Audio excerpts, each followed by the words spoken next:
The focus of this channel is the psychology of weight loss, because we know that no matter what you choose to do to take control of your weight and health, if your mind isn't in it, then you just won't do it. And to really deliver high value content on the psychology of weight loss, we're going to do a series of videos on certain frameworks and ideas and icons in psychology and personal development that will allow you to understand yourself and the journey that levels up your body, health, and consequently also your life. The first in this series we will talk about today is what is called the 4 agreements. So when you understand these ideas, you'll have a greater sense of clarity and empowerment in all of your weight loss efforts. So firstly, we're going to unpack the ideas and then apply them to weight loss and body transformation. So let's jump in.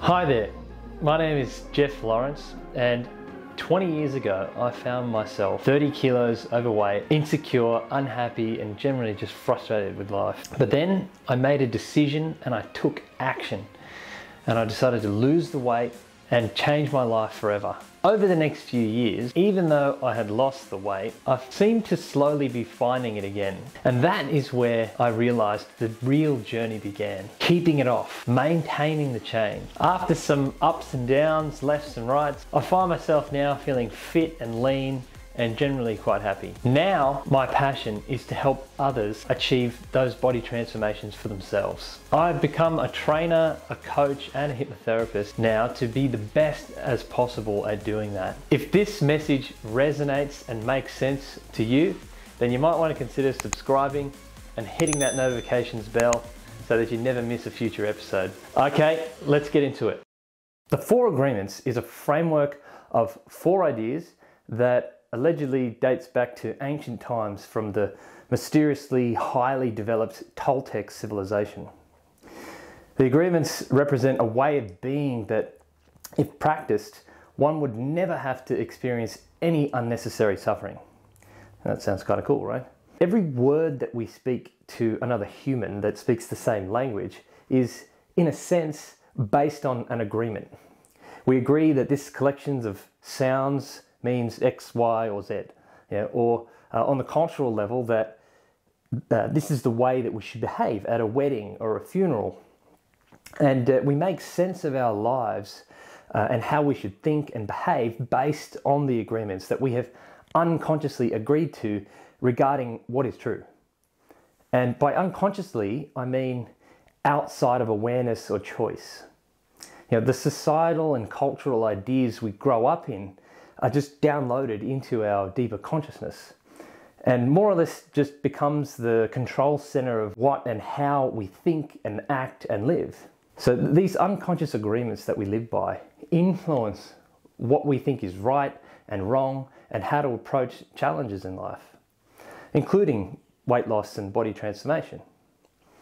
So this is a big part of why we find ourselves in such internal conflict when trying to implement change, because it's typically going against the agreements that we're not even aware that we're living by.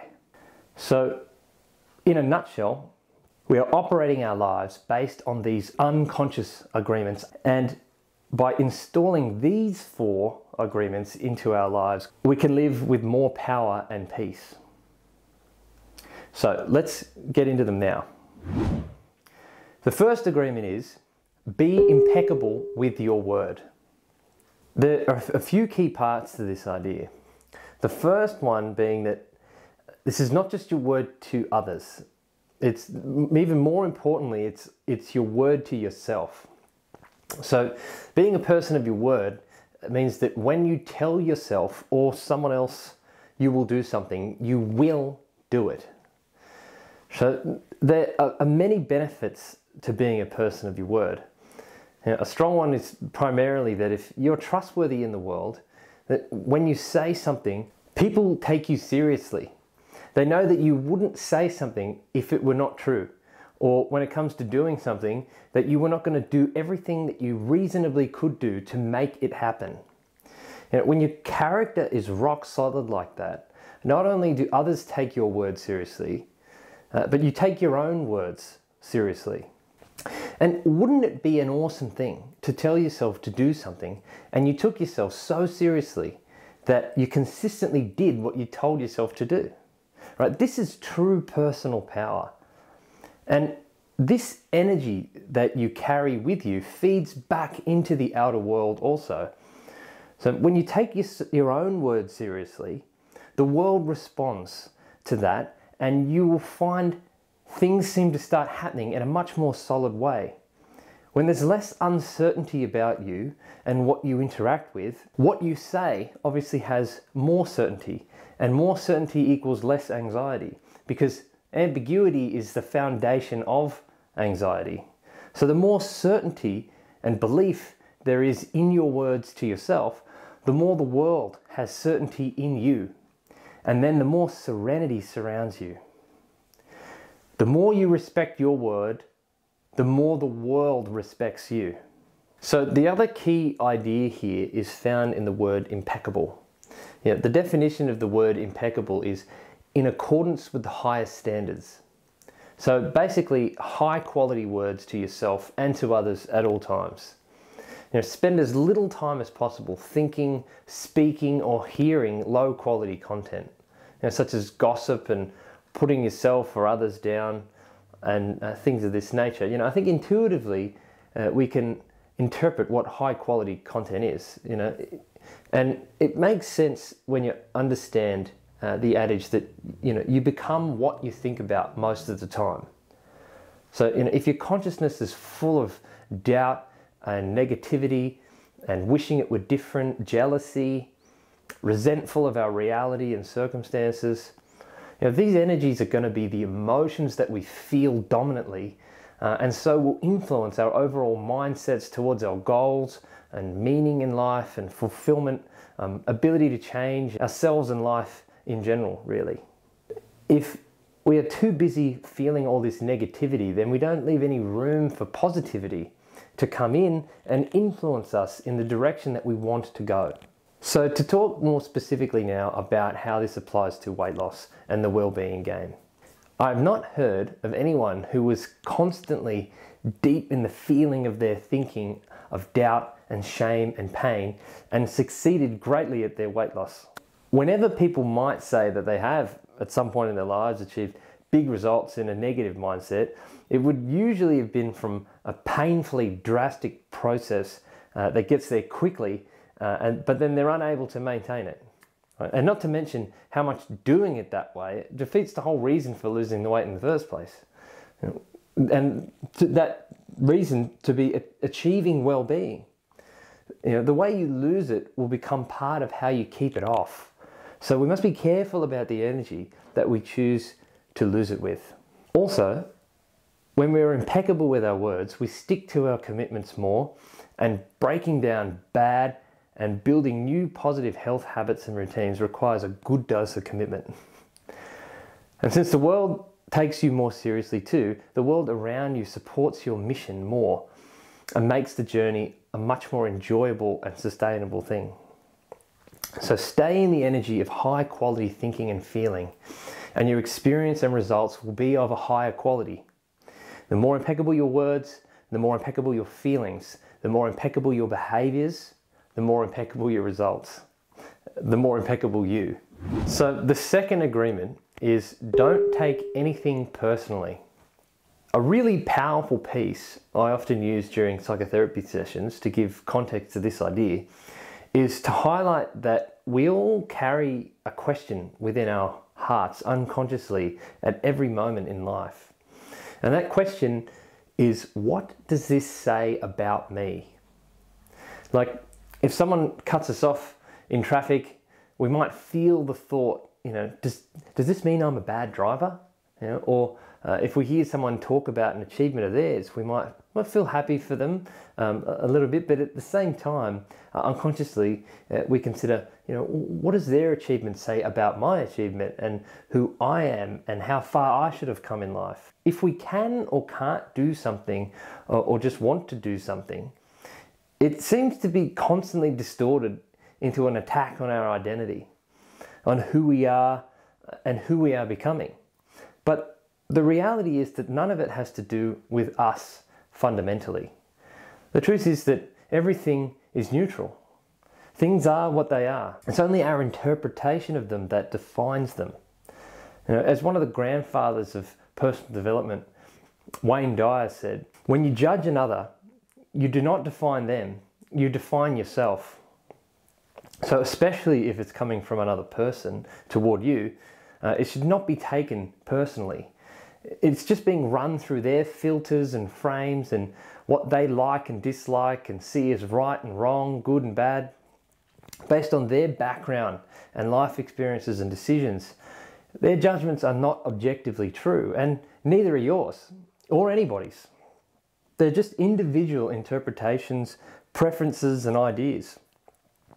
There seems to be just a part of our psyche programmed to look for fault and meaning and truth. And this, combined with our default allocation of narcissism, creates the conditions for constantly making everything about ourselves for better or worse. So, when it comes to how this agreement affects the journey of body transformation, there are some common assumptions that undermine us moving forward. For example, if progress is slow going or harder than we would like, instead of pushing through and figuring out how to live an approach that will work, we can conclude, it must mean I am not able to change. This is not only false, but just plain unhelpful. And if we're honest with ourselves, often that's just a reason to just not even try.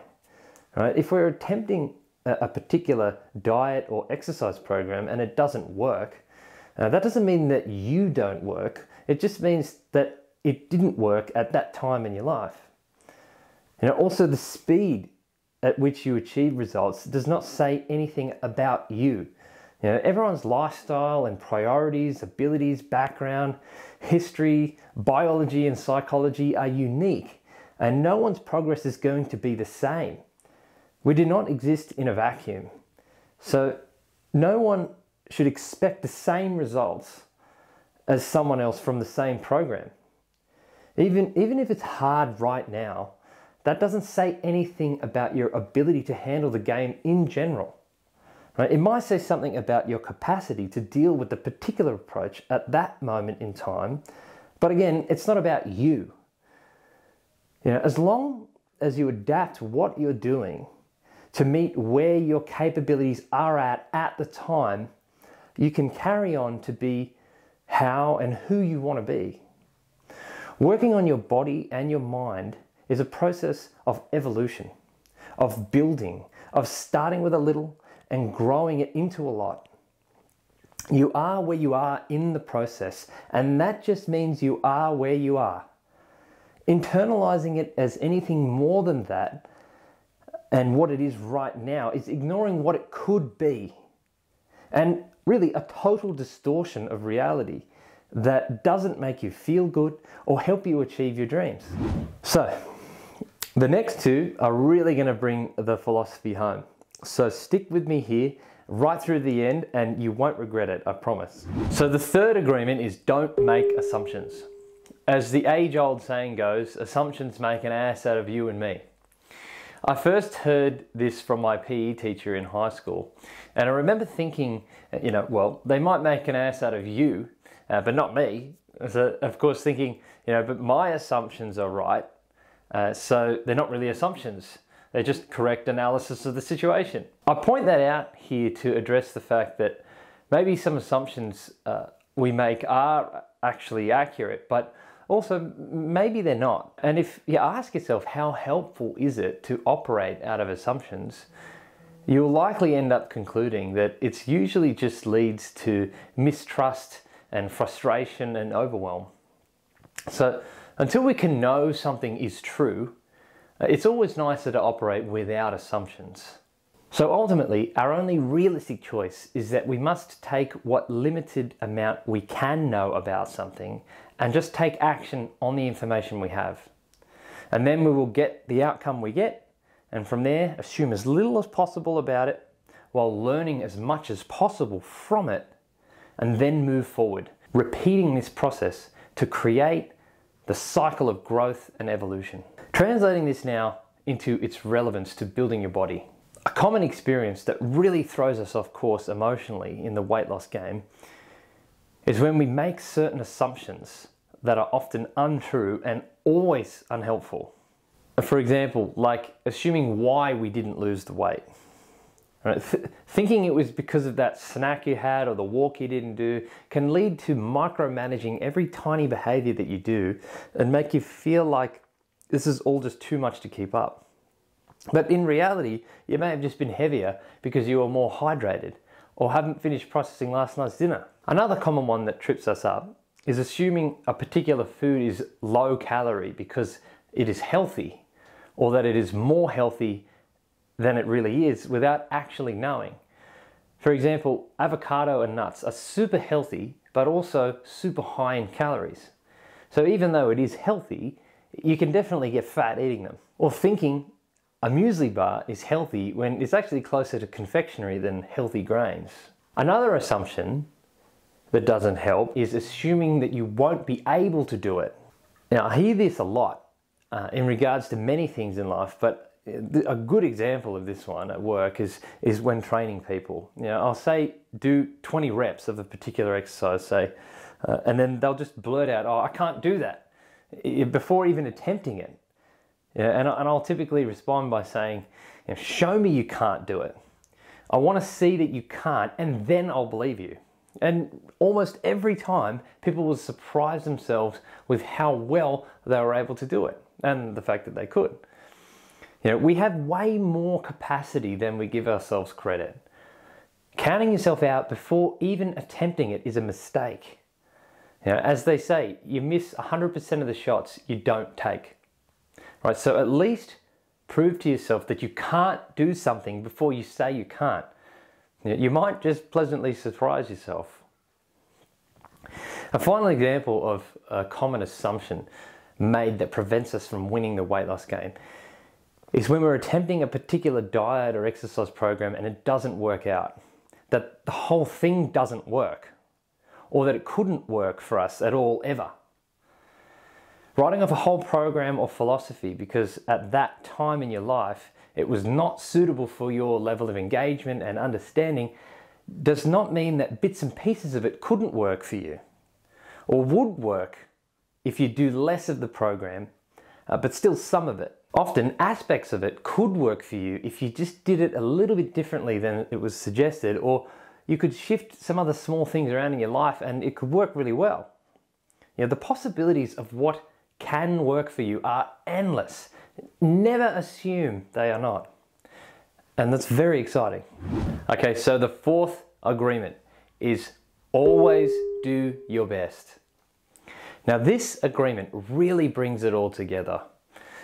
I remember the first time that I learned this model. Throughout the first 3 agreements, I was really resonating with them. You know, the ideas really rang with deep truth and I really felt the wisdom of them. But at the same time, I also felt a subtle tension alongside it, you know, telling me that, you know, all this is so true, but I'm terribly guilty of betraying all these agreements nearly all day.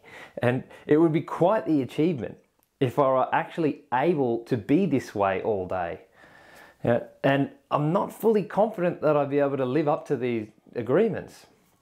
But then, as soon as I heard this one, it was like the pressure valve was just released. And I felt this wave of peace and confidence roll through me. This agreement recognizes that we have varying levels of commitment and care from moment to moment and day to day, based on our energy levels, emotional wellness, self-esteem, sleep patterns, social engagement, work responsibilities, and any other shifting circumstances in our lives that are influencing us. The agreement understands that we are all flawed and have egos that will resist being this way, and that we easily slip back into default human mode of being, which unfortunately seems to be the complete opposite. And despite our best efforts, we will not be perfect, but that is okay. The expectation is not that any of us would ever realistically be able to do 100% of the time all these things, to be impeccable with our word, to never make assumptions and never take anything personally. But with disagreement in the mix here, we have a much better chance of living aligned with the philosophy. With disagreement, even if you find yourself making assumptions and taking things personally, if it was the best that you could manage realistically in that moment, then you are still living your best life. And next time, your best can be better. And that better will be your new best, and your best gets even better. These agreements are tools to train your consciousness. Every time you apply them with your best effort, you'll be exhausted and then recover and then get stronger for next time. Just like in the gym, when you work your muscles to exhaustion and then you give them time to recover, and when they do, they are stronger. This is the process of building strength: breakdown and renewal. If there is no breakdown, there is nothing to recover from. Therefore, no strength to be gained. Suffering leads to strength, so suffer well. This agreement is the container in which the rest of them exist within. When they are contained in the spirit of this, then you have no reason to feel as though you should have done better or can't live this way. There's no reason to feel guilty about not doing it more or enough. If you did the most you were capable of doing with your energy and emotional capability at the time, then that was all that could be done. So without this agreement to hold the rest of them, attempting to live up to these standards at times feels like it's a losing battle. But to set the standard with the recognition and the reality of the unpredictable and sometimes chaotically shifting circumstances and degrees of motivation and capability, and just to be the best you can in every moment, makes it all feel doable. And when the pressure of feeling that we need to be perfect is not there, ironically, you end up being a lot closer to it. Because often it is the pressure that we put on ourselves to live up to unrealistic ideas we've committed to that makes it so difficult to do in the first place, not the actual difficulty of the task. So, bringing it home here to the weight loss and wellness journey, know that every day manifests its own challenges and energy levels, and your best obviously changes from day to day. So be aware of that and allow yourself to be better on certain days than others without beating yourself up for not being perfect every day, as that is just plain unrealistic. Never beat yourself up for not doing more. So in a spirit of compassion for our chaotic capacities from day to day, we do our best every day to be impeccable with what we say to ourselves and others. We do our best to not make assumptions or take things personally, and then it becomes inevitable that we'll become our best selves. So thanks so much for watching. If you enjoyed that, click the like button, subscribe, or share with someone you might think may get something out of it. And you can also surf the channel and check out some of the other videos we've created and see what else you might enjoy. Regardless, keep changing your body by changing your mind. I'll see you next time.